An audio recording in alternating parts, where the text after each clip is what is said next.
Durante un periodo asombroso de 3 décadas, este individuo permaneció intocable. Una figura elusiva que burló los esfuerzos mancomunados de las agencias de seguridad más poderosas del mundo. La Administración para el Control de Drogas, la Oficina Federal de Investigaciones, las Fuerzas Armadas Navales, el Ejército Terrestre, la Interpol. Todas estas instituciones desplegaron vastos recursos, estrategias de inteligencia de vanguardia y personal altamente capacitado en una búsqueda incesante. Pero ninguno logró aproximarse. Su fortaleza parecía impenetrable, su refugio inexpugnable. Y entonces, de forma inesperada y contradictoria, apareció ella. No portaba armas de fuego, carecía de adiestramiento militar o táctico. Su único arsenal consistía en un dispositivo móvil inteligente y una cuenta digital con una base de 50,000 seguidores. Lo que 30 años de inteligencia internacional, con presupuestos millonarios y tecnología punta, no pudieron alcanzar, lo consiguió una publicación efímera, una simple historia de 24 horas en una plataforma de interacción social.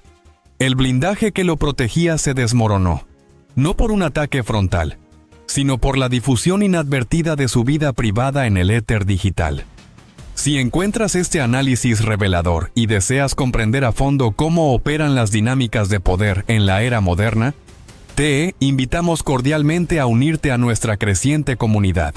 Suscríbete a nuestro canal para acceder a contenido exclusivo, que desentraña los secretos detrás de los titulares.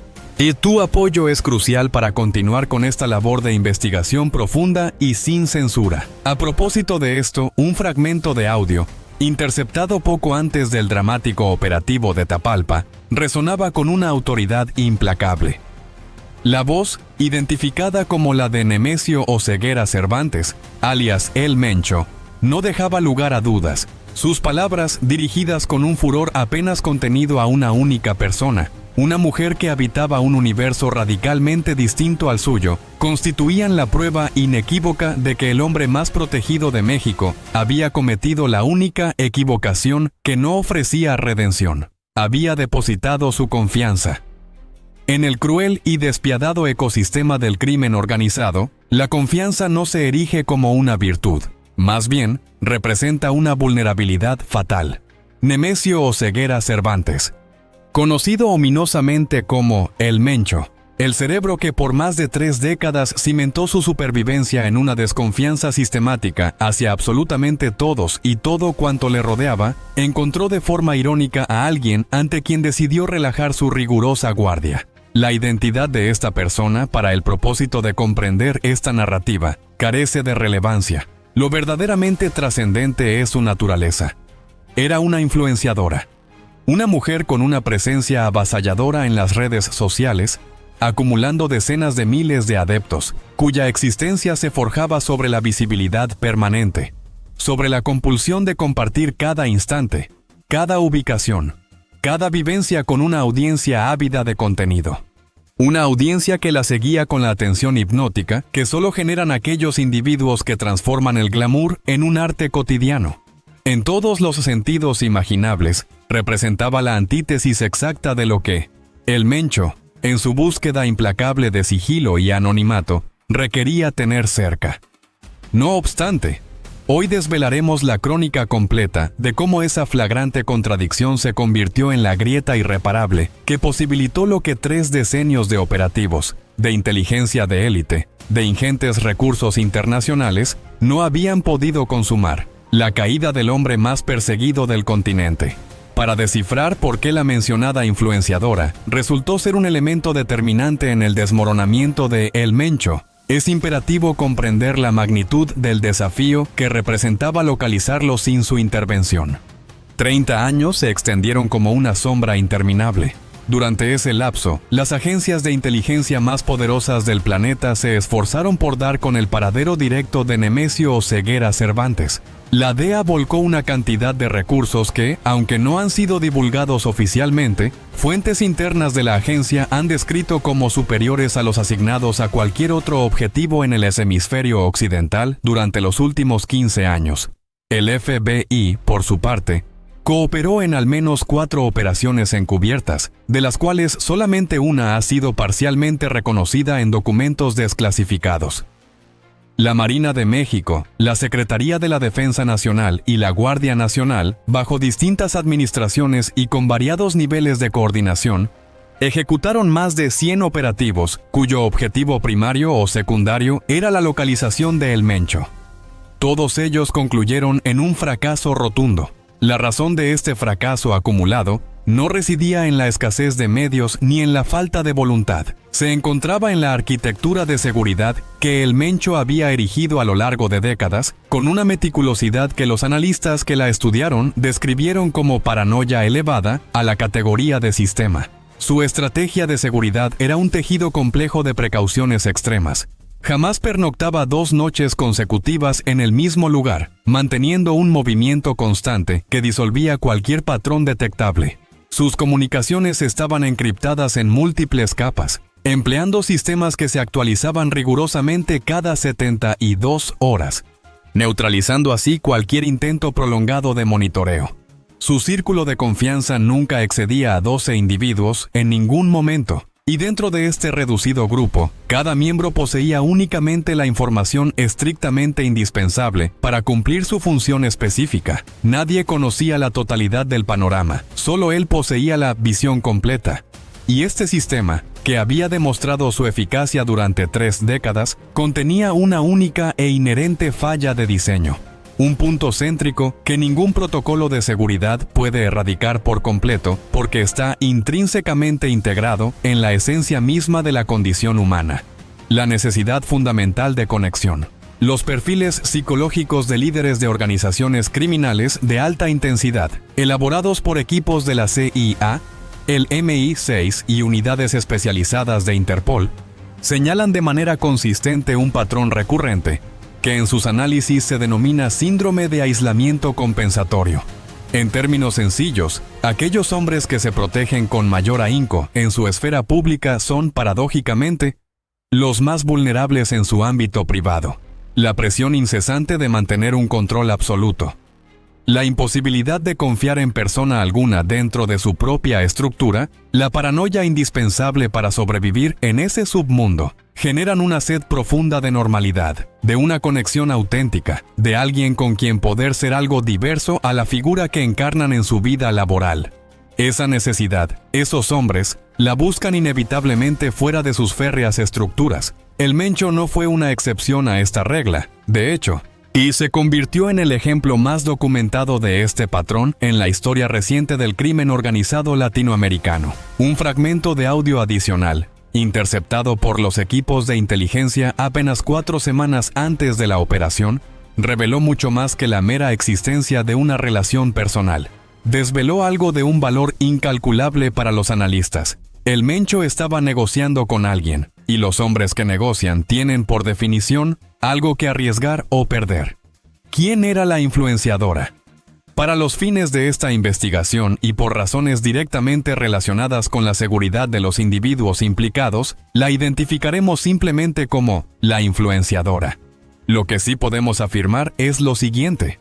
Se trataba de una figura con una presencia consolidada en las plataformas digitales, respaldada por una audiencia genuina y una actividad ininterrumpida, que abarcaba temáticas como viajes, moda, gastronomía y ese estilo de vida aspiracional que en el ámbito de las redes genera el más alto nivel de interacción. No era una figura vinculada al narcotráfico, carecía de antecedentes penales y no figuraba en ninguna lista de personas de interés para agencia alguna. En todos los registros disponibles, era exactamente lo que proyectaba públicamente. Una persona dedicada a construir una sólida presencia digital en el segmento del estilo de vida de lujo accesible. Esa invisibilidad en los expedientes de inteligencia fue, paradójicamente, lo que la hizo visible para los analistas encargados de la operación. Porque cuando los equipos de inteligencia comenzaron a trazar el complejo mapa de los vínculos personales de El Mencho, centrándose específicamente en su vida privada y no en su intrincada estructura operativa, la influenciadora emergió como una anomalía flagrante. Una persona sin conexiones aparentes con el crimen organizado que, no obstante, presentaba patrones de comportamiento que desentonaban profundamente con su perfil público. Se detectaron desplazamientos periódicos hacia regiones rurales del estado de Jalisco, sin una justificación documentada. Se observaron periodos de inactividad en sus redes sociales que coincidían de manera consistente con estos desplazamientos, una situación extraordinariamente inusual para alguien cuya actividad digital era prácticamente continua. Y además se identificaron transacciones financieras que evidenciaban un estilo de vida que superaba de forma consistente lo que sus ingresos documentados podían respaldar. Esto no era una prueba definitiva, pero era una señal. Y en el ámbito de la inteligencia, las señales representan el punto de partida de toda investigación. Un audio más, capturado durante la fase de vigilancia de la operación, corroboró lo que los analistas ya sospechaban, pero necesitaban verificar con certeza. Las instrucciones interceptadas. Yo te cuido, yo te doy lo que tienes, pero si me fallas, no hay pedo que me detenga. Si me traicionas, te encuentro. Siempre te encuentro, María. Revelaban un nivel de intimidad y control que iba más allá de un mero conocimiento casual. La influenciadora no solo era conocida por El Mencho, era esperada. Sus visitas constituían eventos minuciosamente planificados que provocaban modificaciones en los protocolos de seguridad de su escondite. Y esas alteraciones, que El Mencho implementaba con la convicción de protegerla, eran en realidad la señal más clara que los equipos de vigilancia podían recibir. Porque los cambios en los protocolos de seguridad son intrínsecamente observables. Los trayectos de los vehículos se modifican. Los horarios de rotación de los guardias se alteran.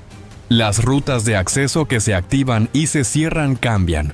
Y todo esto, para alguien que lleva meses observando con paciencia desde las serranías de Jalisco, utilizando equipos de vigilancia de largo alcance, se convierte en un mapa que se autocompleta, revelando progresivamente la ubicación del objetivo. Pero aquí reside el elemento que distingue esta historia de cualquier otra operación de inteligencia convencional. La influenciadora desconocía por completo que estaba siendo vigilada. Tampoco era consciente de que ella misma, a través de su actividad digital habitual, estaba suministrando información adicional, crítica que los equipos de inteligencia utilizaban para complementar la vigilancia física en el terreno. En la era digital, cada dispositivo conectado a la vasta red de Internet es, potencialmente, una herramienta de localización. Esto es algo que la mayoría de las personas comprende en un nivel abstracto, pero que no aplica de manera concreta a su propio comportamiento. Y la influenciadora, cuya carrera profesional dependía precisamente de compartir contenido de forma constante, no constituía una excepción a esta dinámica. Los analistas de inteligencia digital que participaron en la operación reconstruyeron posteriormente un proceso que denominaron triangulación pasiva. Y no se trató de una interceptación activa y directa de sus dispositivos personales. Fue, en cambio, el análisis sistemático de la información que ella misma difundía en el espacio público de manera voluntaria. Cada fotografía publicada en las plataformas de redes sociales contiene metadatos ocultos, aunque la función de ubicación geográfica estuviera desactivada en la configuración de la cámara. Existen otros elementos incrustados en una imagen que permiten a los analistas, con los recursos adecuados, establecer coordenadas aproximadas con una precisión asombrosa. La dirección de la luz solar en la imagen puede determinar la hora del día y la latitud aproximada. La vegetación visible en el entorno establece la región geográfica y la altitud. Los tipos de roca, de tierra, de arquitectura, si hay construcciones visibles, son datos que se triangularon con imágenes satelitales disponibles comercialmente para identificar zonas de entre 3 y 5 kilómetros cuadrados. Eso no era la ubicación exacta del refugio, pero era información suficiente para que los equipos de vigilancia física supieran dónde concentrar su atención estratégica.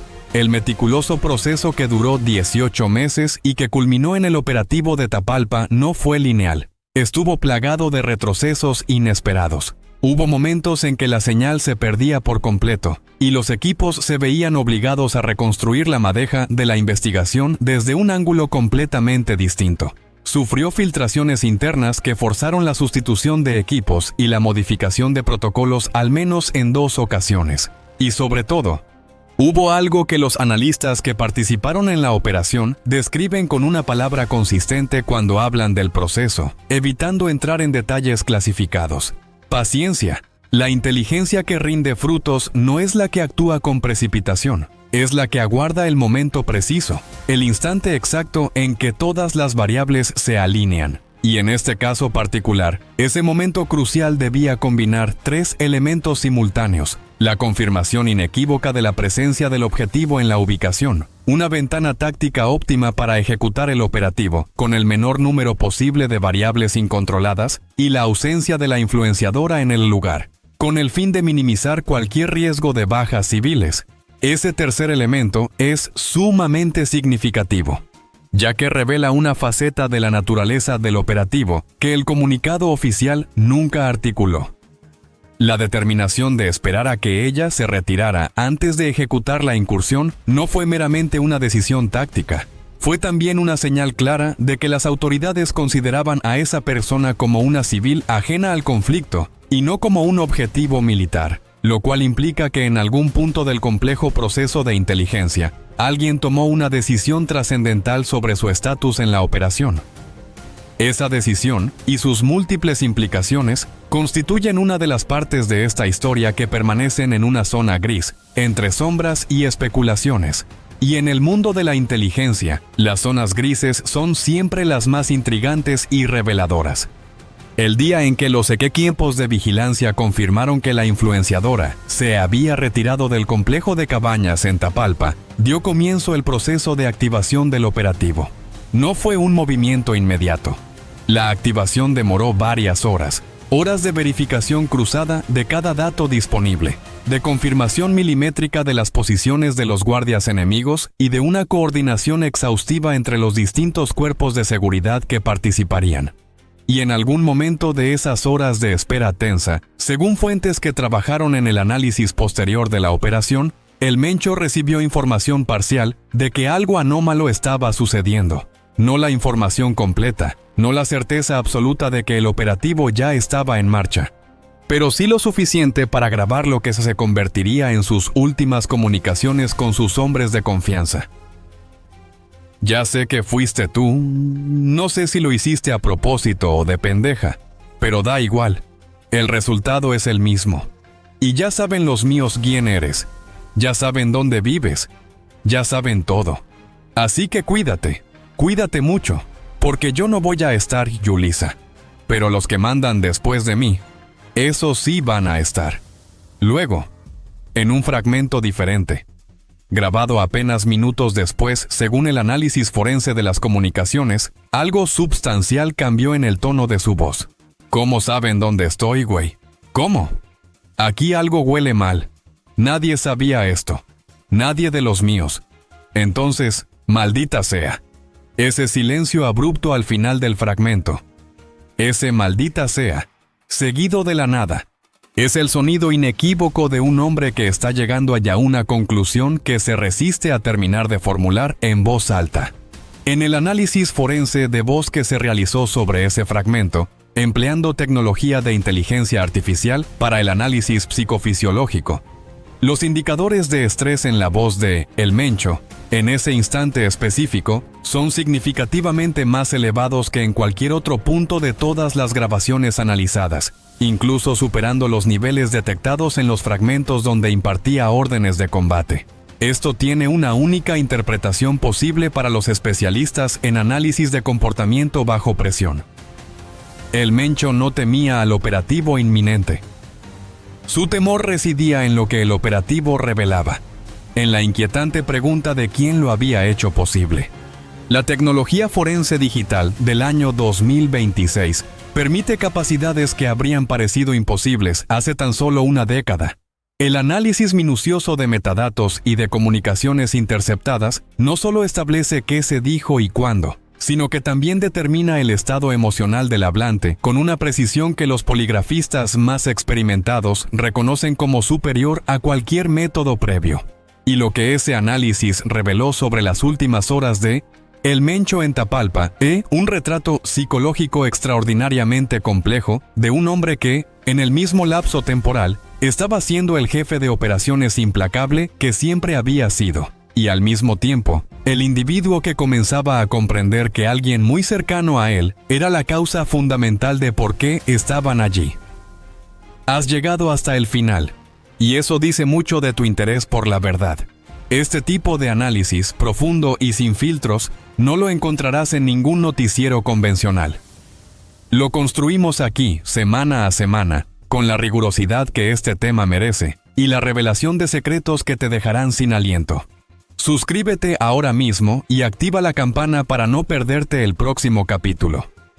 La caída de El Mencho es solo el principio de una revolución silenciosa que está redefiniendo el crimen organizado. No te quedes atrás.